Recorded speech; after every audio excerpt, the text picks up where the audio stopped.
ओम शांति। 1 अक्टूबर 2024 बाबा के महावाक्य।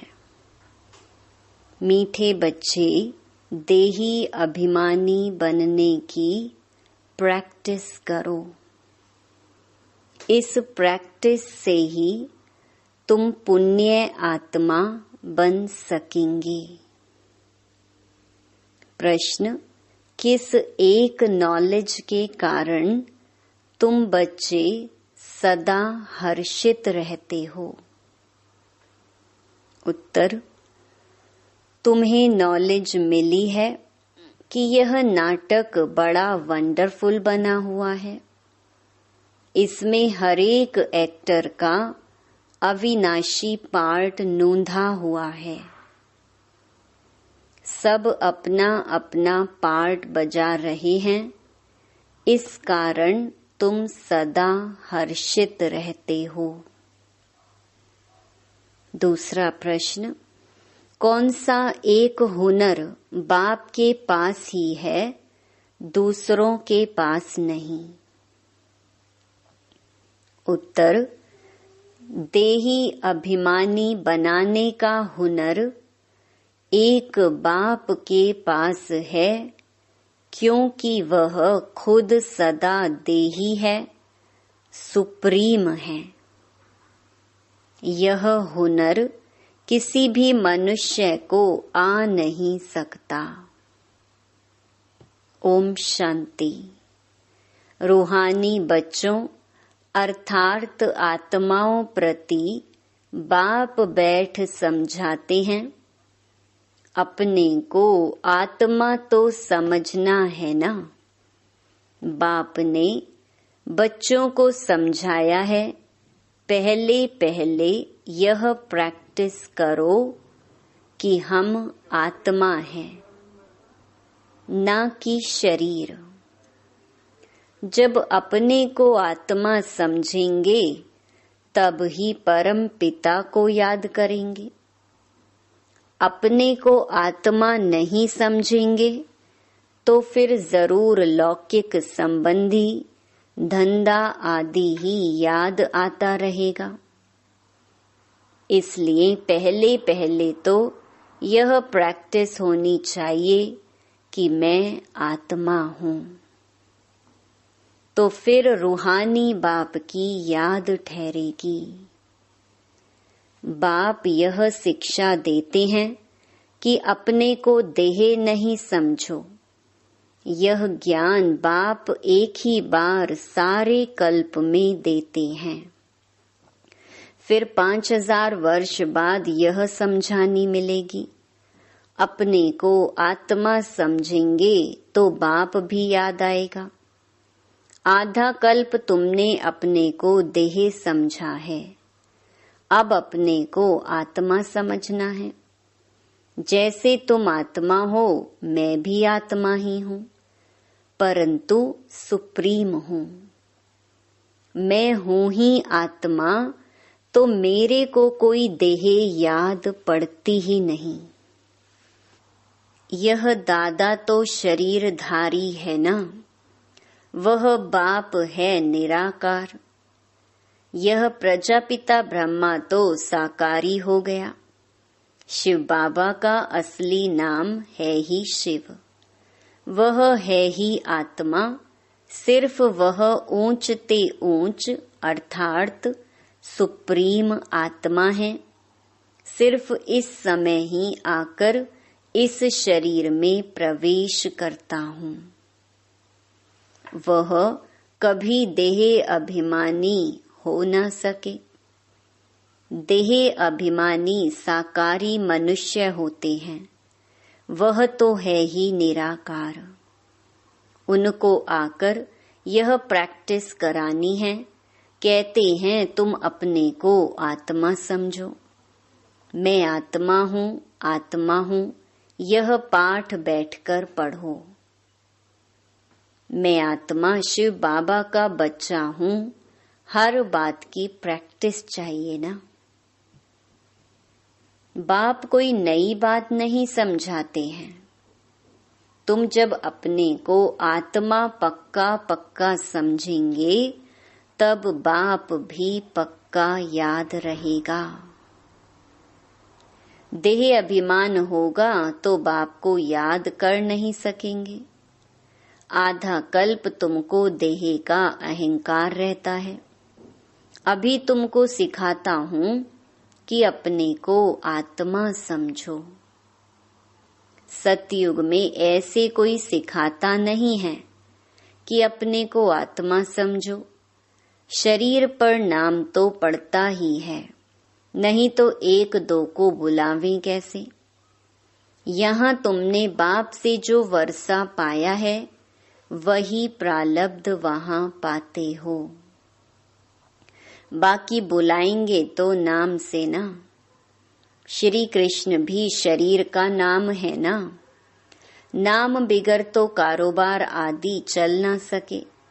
ऐसे नहीं कि वहाँ यह कहेंगे कि अपने को आत्मा समझो। वहाँ तो आत्म अभिमानी रहते ही हैं। यह प्रैक्टिस तुमको अभी कराई जाती है क्योंकि पाप बहुत चढ़े हुए हैं। आहिस्ते आहिस्ते थोड़ा थोड़ा पाप चढ़ते चढ़ते अभी फुल पाप आत्मा बन पड़े हो। आधा कल्प के लिए जो कुछ किया वह खलास भी तो होगा ना।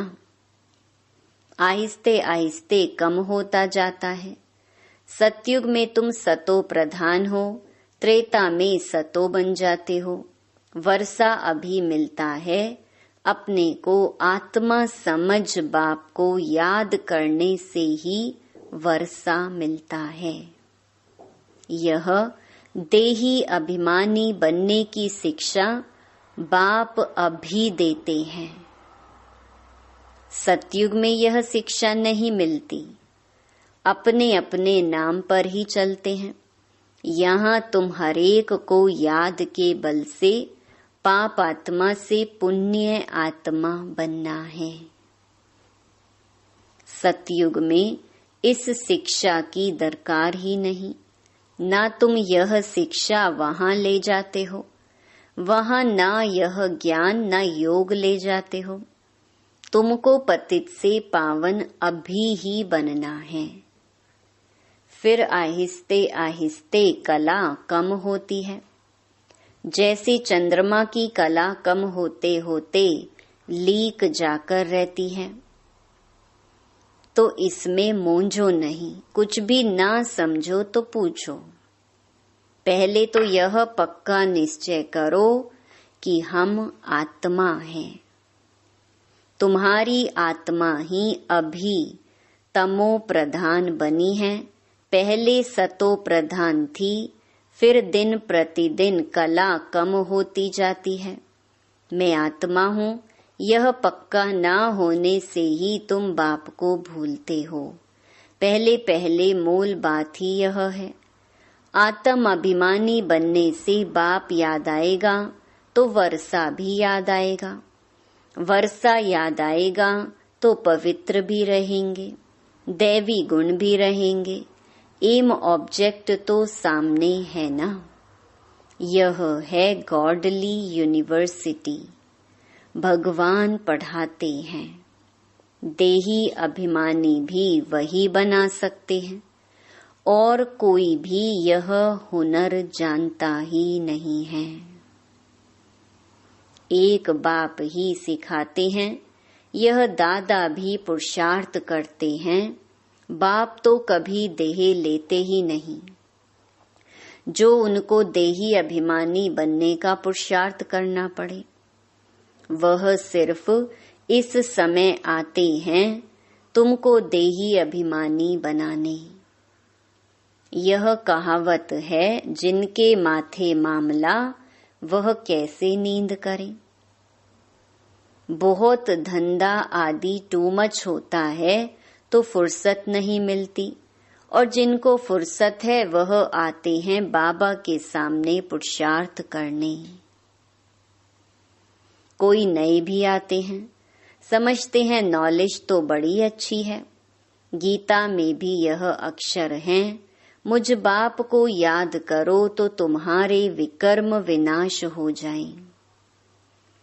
तो बाप यह समझाते हैं, बाप कोई को दोष नहीं देते हैं, यह तो जानते हैं तुमको पावन से पतित बनना ही है और हमको आकर पतित से पावन बनाना ही है।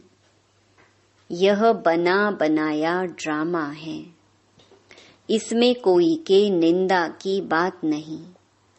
तुम बच्चे अभी ज्ञान को अच्छी रीति जानते हो और तो कोई भी ईश्वर को जानते ही नहीं, इसलिए निधन के नास्तिक कहलाए जाते हैं। अभी बाप तुम बच्चों को कितना समझदार बनाते हैं, टीचर रूप में शिक्षा देते हैं, कैसे यह सृष्टि का चक्कर चलता है, ये शिक्षा मिलने से तुम भी सुधरते हो। भारत जो शिवालय था सो अब वैशाल्य है ना, इसमें गिलानी की तो बात ही नहीं। यह खेल है जो बाप समझाते हैं। तुम देवता से असुर कैसे बने हो, ऐसे नहीं कहते क्यों बने। बाप आए ही हैं बच्चों को अपना परिचय देने, और सृष्टि का चक्र कैसे फिरता है यह नॉलेज देते हैं। मनुष्य ही जानेंगे ना। अभी तुम जानकर फिर देवता बनते हो।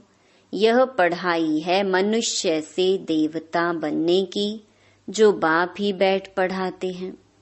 यहाँ तो सब मनुष्य ही मनुष्य हैं। देवता तो इस सृष्टि पर आ नहीं सकते जो टीचर बनकर पढ़ाएं। पढ़ाने वाला बाप देखो कैसे पढ़ाने आते हैं।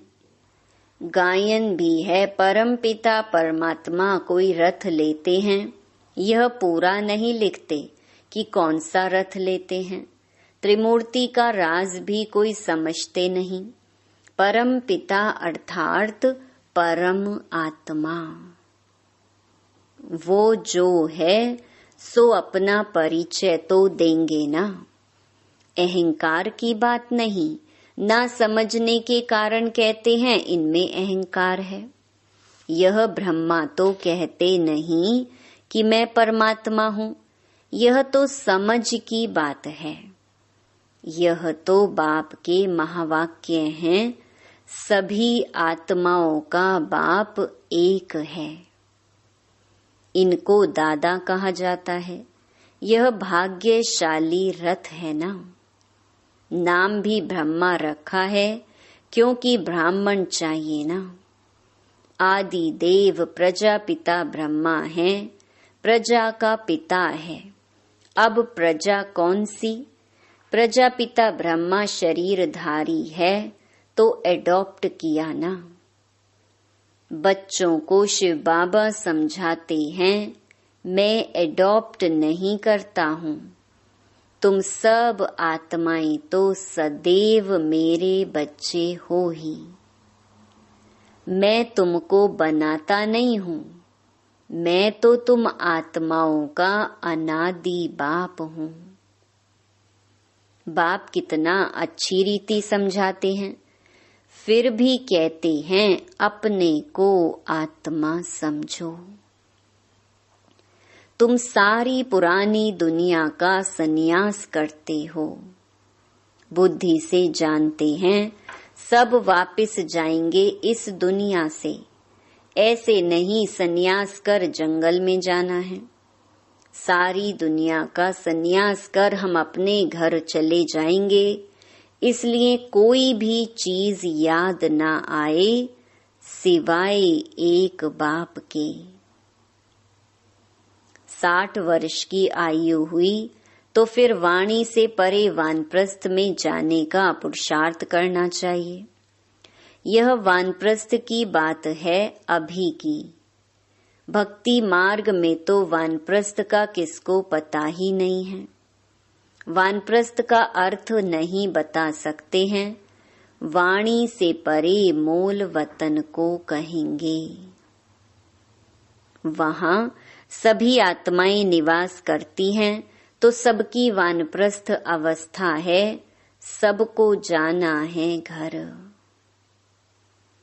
शास्त्रों में दिखाते हैं, आत्मा भ्रकुटी के बीच चमकता हुआ सितारा है। कई समझते हैं आत्मा अंगुष्ठे मिसल है, अंगुष्ठे मिसल को ही याद करते हैं। स्टार को याद कैसे करें, पूजा कैसे करें? तो बाप समझाते हैं, तुम देहे अभिमान में जब आते हो तो पुजारी बन जाते हो। भक्ति का समय शुरू होता है, उसको भक्ति कल्ट कहते हैं। ज्ञान कल्ट अलग है, ज्ञान और भक्ति इकट्ठे नहीं हो सकते। दिन और रात इकट्ठे नहीं हो सकते। दिन सुख को कहा जाता और रात दुख अर्थात भक्ति को कहा जाता है। कहते हैं प्रजापिता ब्रह्मा का दिन और फिर रात, तो प्रजा और ब्रह्मा जरूर दोनों ही इकट्ठे होंगे ना। तुम समझते हो हम ब्राह्मण ही आधा कल्प सुख भोगते हैं, फिर आधा कल्प दुख। यह बुद्धि से समझने की बात है।